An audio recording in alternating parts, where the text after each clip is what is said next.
it's just cool to see it all. I love what you do. Let's talk for a little bit, and then we'll stop and do the intro. I kind of Okay. like where they come in and we're already in the middle of chatting, and then I go, oh, you guys. So who have you interviewed that I've interviewed, and who are your friends that are my friends? Well, recently I just had Tom Dreesen on the show, and I saw that you had Tom Dreesen. Yes, and we share him. And we can Tom have a threesome. Yeah, there you go. It was a Tom Dreesen sandwich. No, but Tom is a great guy, great human being, an amazing stand-up comedian. His career was awesome. So it was an honor for me to have him on the show. I'm sure you probably felt the same way. I sure did. Such history. Yeah. And then some of my friends, so some of the guys that are in my kind of governor's comedy world that you've had on, I know you had Andy Plagianos has been on your show. Great guy, funny guy. Jeff Bosey, I believe, was on your show. That guy had me laughing so hard.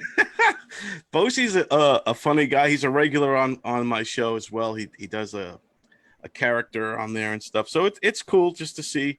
Do you mean to say that his character that he isn't good enough? Jeez. He has more up his sleeve than that. Jeez. Yes, he has a few tricks up his sleeve, so it's very nice. But yeah, I'm like I said, I'm loving what you do, and I'm honored to be on your show, and this is great. I'm having a blast. I'm honored to be on yours sometime. Yeah, we got to get you on. That'll be terrific. Okay, I'll crack you guys up. I love my Long Island boys and girls. There you go. Where are you from? I know right now you're based in Vegas, right? But where are you? Are you from here, New York? Well, I have jokes. So do you want the real or do you want the jokes? Well, let's go with the joke first, and then we'll go to the real. Okay, I'm from the Upper West Side. Not the good one, not New York. I'm from the bad one, the Upper West Side of the U.S. map, Oregon. There you go. Nothing good comes from there, not even me. Yeah, they're having some trouble now. Yeah, they're trying to keep Portland weird without me, so they had to go into overdrive. So is that also the real answer? Are you from Oregon? Yeah. Very Portland, nice. Born and raised in Portland. Wow. And I'm so old that I used to have to ride the trolley all the way downtown to shoplift. That's what nice. That kind of, these are jokes, this is shtick. Yeah, you're from Long Island, shtick. I'm full of it. I'm full of shtick. I love Long Island comics so much. You guys are so dope. You're Me not too. like, it's a strong community. I love, I'm born and raised in Long Island. Then I moved because I started working in sports production, video production. So everything you saw on the Jumbotrons, I would produce those videos, right? So I moved to North Carolina and worked for the Carolina Hurricanes for about 12 years. Won the Stanley Cup with them, got a ring and all that. But then I went to Atlanta for another 4 years, worked with the Atlanta Falcons. What? But that's not hockey. No. I worked in football, and I went to the Super Bowl, the infamous one where we lost. We had a 28-3 lead going into the fourth quarter, and we blew it. And I was a part of that. But the point is, the reason why I say all that is because when I went to the South, and I love the South, but I experienced the stand-up communities over there, and great people, great comedians. But coming back to Long Island, they're so tight-knit, and the comedians are so great.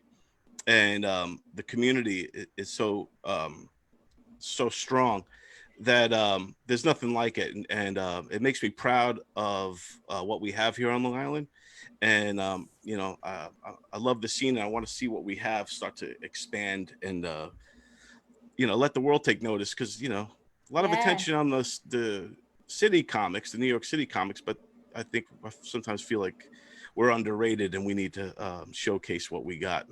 I'm willing to have anybody from Long Island on, because I think that, I spent time in New York twice, and it wasn't in Rikers Island. It was in Manhattan. And I'm telling you, there isn't anybody in Long Island Island that isn't as good as anybody in New York City. I mean, that is a negative way to say something positive. You guys are so dope. And I was so intimidated to break myself into the Long Island comedy group. I thought, I'm from Oregon. I don't sound like I'm from New York. They're a tight knit group. They're never going to accept me. And little by little, you guys are falling like dominoes. We're very open. That's the thing too. We accept. Look, I'm wearing my Strong Island shirt right now too. I didn't even know we were going to get into all of this. Yes. But here's the thing: is we are a very open and accepting group. Like a lot of times, new comedians will emerge. People just starting out, and a lot of times that could be scary if you're trying to break into a scene and you're the new guy doing stand up, which is very hard in itself. But then when you're going up an open mic, you're basically performing for other comedians for the most part. But they're very accepting, and they'll bring you in, even if you're not funny. They'll still bring you in and they'll try to help you out. And why are you saying that to me, Don? No, you're great. I think you're awesome. I would love to see you come down, do a set or two at Governor's with us. That'd be terrific. Yeah.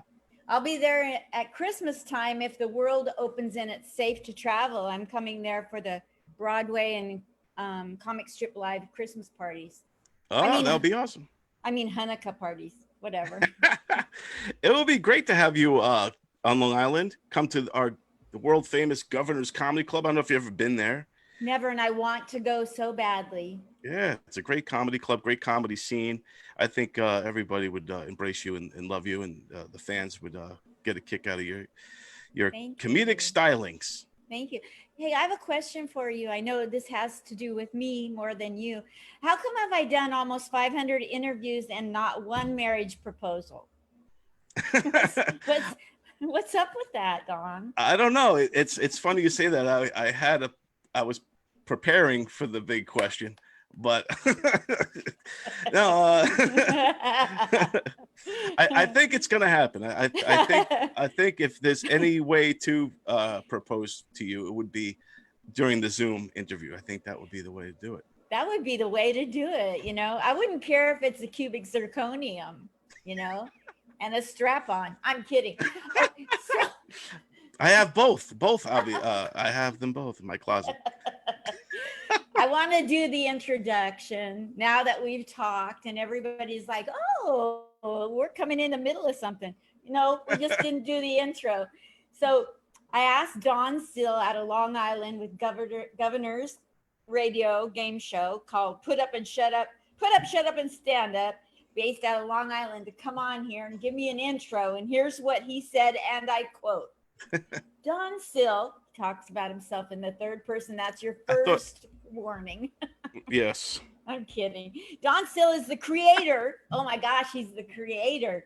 He's the creator and host of the Governor's Radio Game Show called Put Up, Shut Up, and Stand Out, based out of Long Island, New York, at the world famous Governor's Comedy Club. Oh my gosh, I adore that club and everybody in there. Don also works in sports production and has 3 championship rings from 3 different teams and 3 different sports. Yeah, he's got the triple. Like, I don't even know if some of the NBA greats had a lot of triples. No, it's weird in hockey. So I was in hockey for a long time and had the Stanley Cup ring. And I never played ice hockey in my life. I mean, I ice skated a handful of times in my life, and here I am walking around with a ring, right? So we went to a draft. I covered the draft in Philadelphia. I don't know, man. It must have been maybe 8-9 years ago. And I'm walking around, and there's hockey legends that have never won the Stanley Cup. And here's me, just walking around, and I got this giant Stanley Cup ring on, and they're looking at me as if like, is he a former player? Or then they look at me again. They go, no, he's definitely not. And but it was awkward to the point where I felt like I'm not worthy to wear this ring. but when you are a part of the team and part of the production team and because there is such a thing as home field advantage, and that's what we did at these games. So we had, like, on the Jumbotron, we would definitely rally the troops, rally the home fans and all that stuff. So we get rewarded, and we're fortunate enough to get a ring. So That's so great. I think it's great that there's such a thing as sports production. Like it's a thing. And like you go to a sporting event, and you try to I really understand sports. I watched it with my dad. I asked so many questions, he'd be mad at me. And I get every single sport thing that's out there. And when they started with the jumbotrons and all, I didn't know there was a thing called sports production, and that's exciting to me. yeah, I mean, like my whole career was in this, and before I got into sports production, I did not realize that this was a whole productions, it's lack of a better way to put it, that there are guys out there playing the music, there are guys out there making the videos, creating the content, working with sponsors, all those things to create the fan experience. And now through the years, since when I started, you've seen the jumbotrons get bigger and bigger and more advanced and become the jewel of all these stadiums and arenas. So it's pretty cool to kind of be on that in that world in that regard. So it's Wow. fun. So how did you go were you born and raised in Long Island? Born and raised, I'm from a beautiful neighborhood called Brentwood, Long Island, where if you knew Brentwood, you would laugh at that statement because Brentwood is a very rough neighborhood on Long Island. It's where MS-13 thrives, the gang. And a couple of years ago, Donald Trump had to go there to Brentwood to kind of talk about what he's going to do to MS-13 and all this stuff. So I'm never been affiliated with the gang, but because I hear they beat you in, they got to beat you up to get you in. So I didn't like that. So I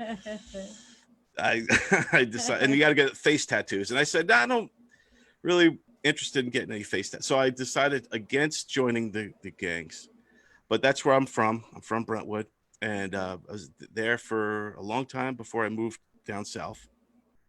Okay. And so like it was easier to become a comedian because you get beat up as you get in once you're in? When I started doing stand-up, comedy in the late 90s. And, I was younger. I thought I was hilarious or whatever. And then you get up on stage and normally your first show you ever do, your friends and your family all come to support you. So you have a great set. Yeah. Because they're laughing just because you're up there. So then your confidence level is like way up.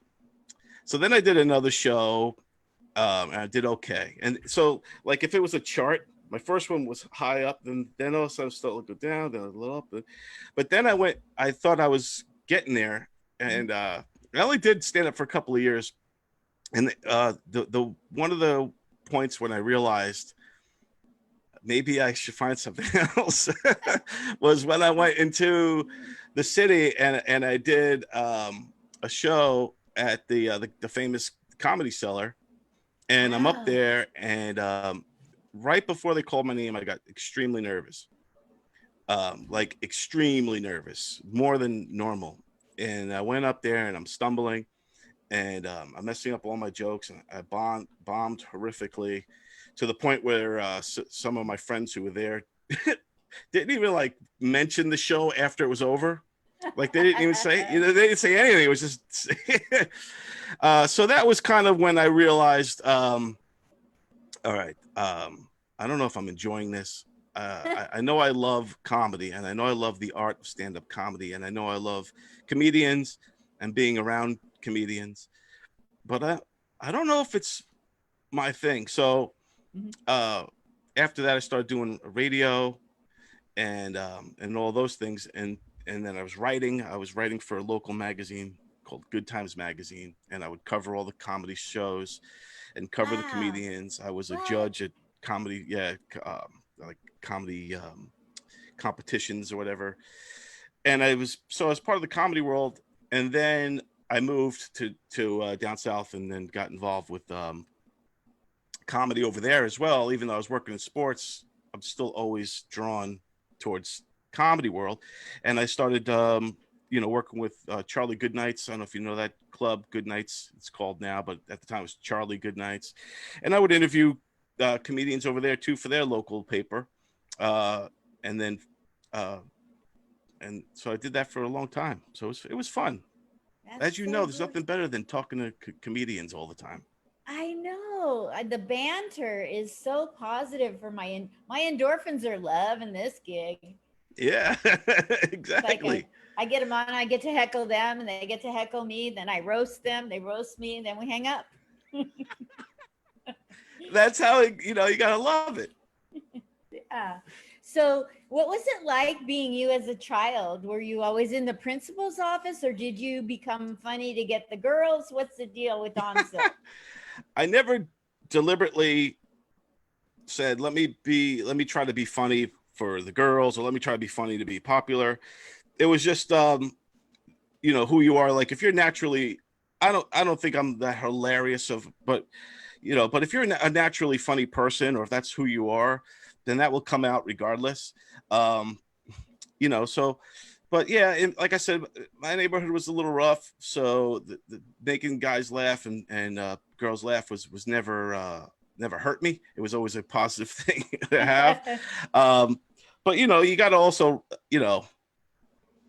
roll with it, and do your best to stand up for yourself and that sort of thing. I mean, after all, the MS-13 were everywhere. No. So, comic spot, I love it. I know you've loved it. Let's keep it going. I need your help. I developed it so you out there can get to know comics, whether they're brand new or 45 years in the biz. We're going to get to know them so you'll know who to love. So all I need you to do is donate to my Cash App, and that is Linda Marcus Smith. I would really appreciate it. Thank you. What's the best thing that's happened to you in your comedy life? You could only remember, let's say God's going to give you dementia today. Yeah, I'm just a natural comedian. I can't help it. And so he's going to give you dementia today. And he says, but you can only remember one thing of your comedy life. What is it that you want to remember? Wow. If I had dementia and I can only remember, I would probably not be able to get the vision of Jeff Bosey in a dress out of my head. And I would hope that dementia would wash that away. I have to see this. Jeff Bosey, he wears shoulderless dress where his shoulders are out, and he loves it. He loves it. Not that there's anything wrong with that. It's just he's not that attractive in a dress. And I know he's watching right now, so I wanted to throw a little shot at him. But I love him. Yeah, he's great. I love Bosey. Now, look, it's been a relatively long career I've had somewhat in the comedy world, and I loved every minute of it. There are not many negative memories, as you know, about being in comedy. It's all positive. I would say that I do love. Are you on drugs? I know, but I should be. I do love, Governors, what I've done at the radio station there, and I want to give props. I love it too. Yeah, I want to give some props to Tony Walker for being a really good program manager and give me the opportunity to get on the show and start do my own game show. And the game show. Tell me about the game show. Well, so when I got back to Long Island and I was working to get back into the comedy scene, Tony gave me an opportunity to have a show and give me a platform on the station. So I didn't want to do at the time, like I wanted to do something different. And I didn't see anybody doing comedy game shows or any kind of game shows on podcasts. There could be some that I don't know about, but I didn't know of any. So I had this idea for a while, something I used to do on my old radio show of, kind of putting comedians through these different tests. So I decided, hey, why not make this a competition of sorts and get two comedians that are kind of upstarts, less than 5 years experience under their belt, and have them go through these competitions while they're being judged by three more seasoned comedians. Yes. So we had like Jeffrey Gurian, who I don't know if you've had Jeffrey Gurian on your show. He'd be a great interview. You should reach out to Jeffrey Gurian. He's a great guy. Yeah, I tried to get him on, and he gave me a whole lot of things he wanted me to read, and I don't play that game. You come on and I talk to you. Right. Low tech. But we've had a lot of great comedians on as judges, and a lot of great comedians who came on as contestants, and it's been a lot of fun. The winner wins the prize. The grand prize is stage time on the main stage. Yeah, and you, and we'll get to propose to Linda. No. And now with COVID, our first winner from our first season still hasn't performed yet. It's the hilarious Mandy Jones. If you get a chance, Mandy Jones, I don't know if you've had her on your show. I want her on. I want her partner on, but she won't let me interview her. She's like, no thanks. Who, Bonnie? Yes, Yeah. I love Bonnie. I want her on with Mandy. Yeah, you should. They're both great human beings. Yes. But Mandy Jones was our first winner of our first season. Then we started our second season, and then COVID hit. So now we're doing something different. We're doing kind of what you're doing. We're doing Zoom interviews. We got sketches. Guys like Jeff Bosey and Andrew Plagianos are kind of a part of our team. We have Benny Rizzuti. Benny is my partner on the show, my co-host. He also has a character called the Gagoots, who's a roast master. He's another. I want Benny and Nancy on. I can't seem to get them. They should come on. Thank you. And if you have Benny, make sure he comes as the Gagoots, and he's ready to do some Gagoots roasts. You'll love it. It's awesome. Okay. But then, so now we're doing that. We're having a lot of fun. Like I said, we've shared some guests, like Tom Dreesen and also Stephen Pearl. You had Steve Pearl on the show. We've had him on ours. He's going to be my roommate. Oh, really? Yeah, platonic. Wow. When that happens, then I got to have you both on the show. September 1st. September 1st. Okay, let's make that happen. I'll get you both on. That'll be amazing. So you guys are going to be living together? Yeah, just because, it's going to help us both out financially. Right. I live in a very unsafe neighborhood. He lives in a safe neighborhood. I have cockroaches I'm teaching English to as a second language during the pandemic. He doesn't have cockroaches. Oh, so you're moving to his house? Yeah. Oh, very cool. Yeah. Wow. Yeah. And his girlfriend approved it, so we're good. There you go. You go. So that's going to be a fun dynamic and interesting. When you're around him, you just get better with your comedy. I mean, just hanging out with him since October, I've gotten so much funnier just by bantering with him and other people at his level. Osmosis. Yeah, because he's so fast and quick, and the way his mind works. There's a reason why Robin Williams took so much of his material. Yes. That's right. Yeah, but Stephen Pearl's awesome human being, great guy. He's a legend amongst comedians, and that's awesome that you're going to be living with him. Yeah. Cool. So let's get back to you. You got up on stage. You're doing this show at Governor's. What's the craziest thing that's ever happened around Governor's that you're allowed to talk about, that you still? I was with Harvey's Comedy Club in Portland. Every night was a blank show between the comics and the homeless people trying to come in. And I'm not picking on the homeless, but their home was across the curb. And so, they'd always try to infiltrate our mics and our shows. Like, right. We're not, So there was always something popping off.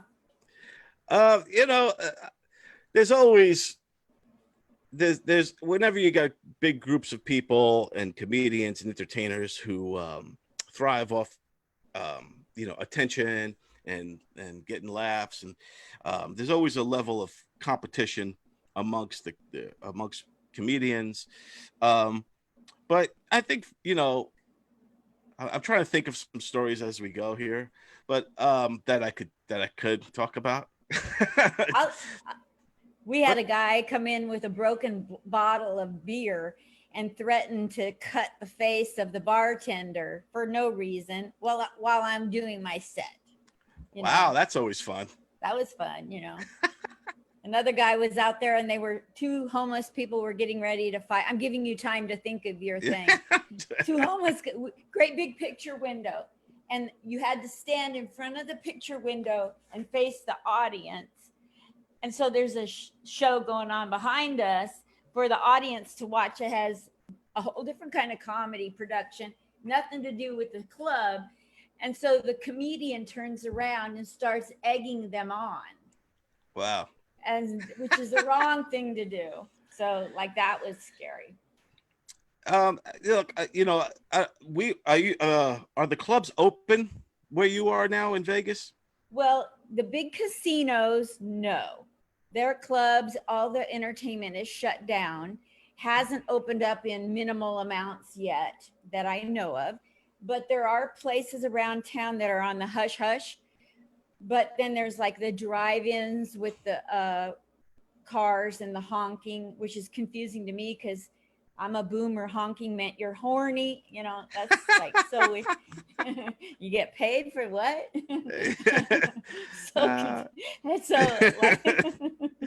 That's awesome. No roller skates this time. And so, God, and so the world. And so, but there are 2 or 3 places around the perimeter of Las Vegas proper that are open. And they say social distancing and masks required until you get inside. And then they take them off and look at me like I'm the idiot. Well, in Governors, they're open up too. They have the indoor stage, is the main stage, and then they have the outside stage now that they just built. It's called the patio. And I don't know if you've seen images or pictures of that, but they have the plexiglass wall up on the stage. So the comedians are now behind this plexiglass and look like they're in a fish tank or something. But, it's weird because I don't know if the plexiglass is there to protect the comedians from the audience or the audience from the comedian. But it just seems to be a really big spit guard, because all the spit at the end from the comedians. So it's pretty weird, but they're also doing a good job with the paper menus. They got hand sanitizer everywhere. Everyone's got to wear masks. Then when you sit down, magically you're allowed to take your mask off. The germs know when you're sitting to leave you alone. But if you stand, mask on, sit down, mask off. So it's just this weird, COVID knows the rules. COVID understands.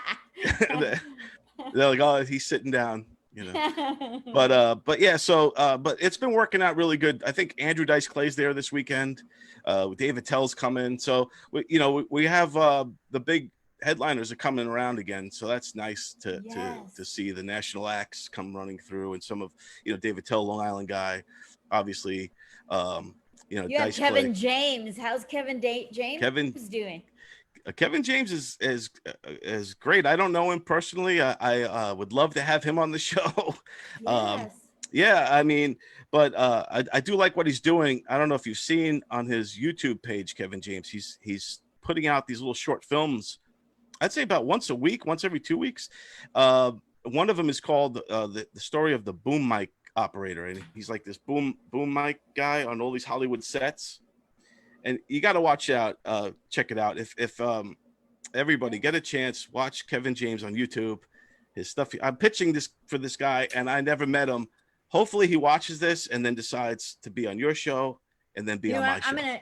I'm gonna hashtag Kevin James on here and his YouTube, and so that he'll come on here and go, why is my hashtag on there? It's a great thing. I love what he's doing, actually. Actually, I like these YouTube bits he's doing. And this is kind of one of those backhanded compliments, I would say, but I mean it the best way possible. I like what he's doing now more than most of his movies. I think these are really funny. Some of them are really heartfelt. He's got one where he gets abducted by aliens, and he goes into talking to the aliens about humanity and all stuff. It gets a little deep, but I think everyone should check these out. And you have Brian Christopher Roach up at your Governors. That's where he was scouted by Kevin James. Yep, Chris Roach. He's a Governor's regular. Roach. Yeah, yep, and he's been around for a long time. A lot of those guys were around or just starting the same time period I was starting, and it's funny to see them become stars. And I'm still, and I think to myself, if I would have stuck with stand-up, would I have been able to get to that next step or not? Because, it is hit or miss, I think a lot of times. But Chris Roach is a great stand-up comedian, Governor's regular, and kind of a staple of the Long Island comedy scene. So he's a great guy, too, and so still doing humble. Very humble. I think he's from Ronkonkoma, which is not too far from where I grew up, right by Lake Ronkonkoma, which is like the biggest lake. Was that like MS 11 or 12? Well, MS 13, they don't like to go swimming in the lake, so they stay away from Lake Ronkonkoma. Funny word, Ronkonka. Ronkonkoma. Yeah, most of the towns on Long Island are named after Indian tribes. So you got Massapequa, Hauppauge, Ronkonkoma, Quogue, stuff like that. Isn't Hauppauge where the Clintons were? Possibly. It's I think comedian Bob Nelson is from the Hauppauge area. I'm pretty sure. Oh. Not 100%. Bob Nelson's another legend from Long Island that you should try to get on your show. Okay, I'll tell him you sent me. Yeah. I go way back with Bob. I'll just drop your name wherever I need to, at Starbucks, Walgreens. Yeah, there you go. Walgreens, I could give you my phone number and you get like the coupon. If you go up there, just give my number and then they'll give you 5% off of your purchase. Their receipts are like jumping ropes to me. Yeah, they're like 6 foot high. It's ridiculous. Oh, God. If you need toilet paper, they don't have any. Just buy some other stuff at CVS. And you get yourself a roll. It is the corner of happy and healthy. What do you know? Finally. So what do you want to talk about besides Put Up, Shut Up, Stand Up, your comedy show through Governors at Long Island? What else would you like to plug? Where do you want traffic on the interwebs? Well, I would like everyone to check out our YouTube page and subscribe.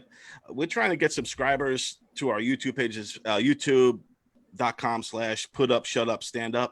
And, and there's all kinds of stuff on there. We're trying to work to get some more skits out there, some more kind of different content, music videos. We have this guy named Ken Pichelle who does all these really great kind of song parodies for the show. And he's based out of North Carolina, and he does all these like amazing song parodies. So I'm always trying to make music videos to accompany his song parodies, and we're putting those all up on the YouTube page. Like all of our yeah, he's just playing the banjo up there. Squeal, and I will squeal. No, but and he no, so yeah, if you go up on the YouTube page, subscribe to us. You never know. I try to post stuff at least once a week, fresh things that you won't get on anywhere else except for YouTube. So check it out. We got a great cast of characters on our show. Like I said, we have Ken Pichelle, we have Benny Gaguch Rizzuti, Plajanos, Tim Saliani, this other comedian. You should get him on your show. He does Who is that? His name's Tim Saliani. He's this big burly comedian who goes on these rants and tirades, and they're all hilarious. And not many comedians could do angry well. Like Lewis Black is probably the best at it. But this guy does angry hilarious. He makes really valid points in his comedy too. But you know he's who's got really good at angry rants is Jimmy Schubert.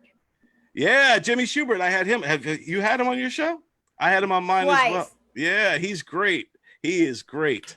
We should compare points. You know, we should give points, you know, for different levels. How many times?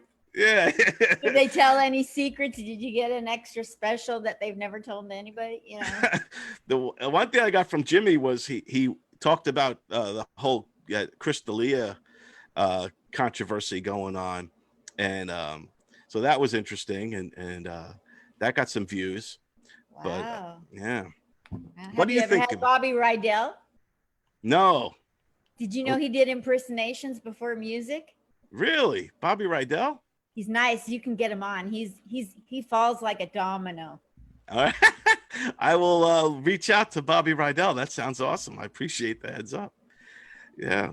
Tell him I sent you. It goes a long way. I definitely will. Definitely will. He sang "Forget Him" to me. I get extra points. I don't think he's going to sing that to you. I doubt it. I'm not nearly as pretty. He'll maybe if I get Bosie in it, maybe if Bosie's with me in the dress and we're together, maybe then he'll sing. We'll see. Because he wants to forget Bosie. Yeah. Yes, indeed. I think we all do to some degree. Oh my God, we're gonna get in trouble. Oh yeah, Bosie's gonna send me a hate text in a minute. What's the funnest thing that's happened during your contest? Put up, shut up, and stand up. We had many fun moments. We had Jackie the Joke Man Martling on the show.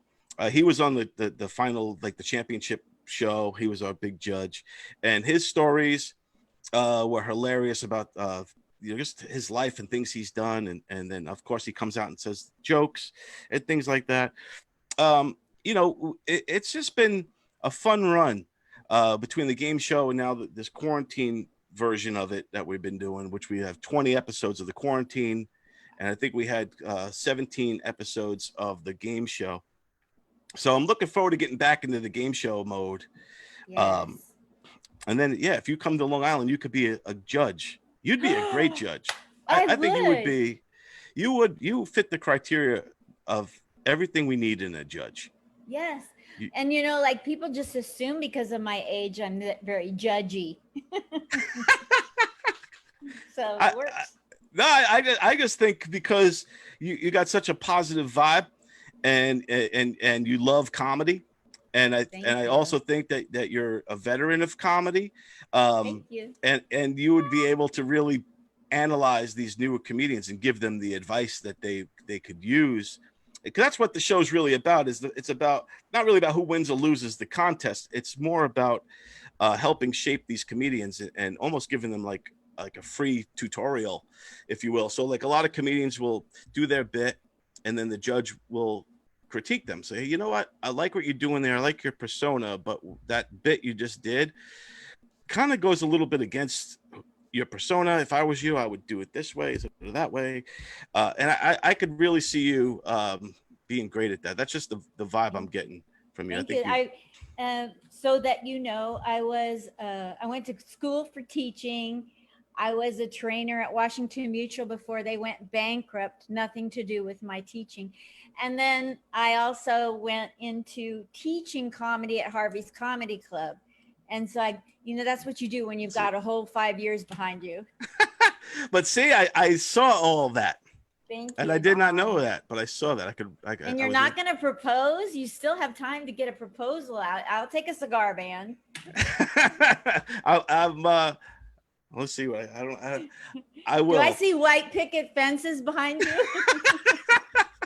I think that our second Zoom is when I'll he's not coming back. That's code for he's gonna ghost me. No. Oh God, this is I'm having a blast. Yeah, you're awesome. And yeah, you got to definitely, once this we get the vaccine and all of us are vaccinated and we're all ready to start the new world, the new voyage, the post. I haven't gotten over the 1958 sugar pills.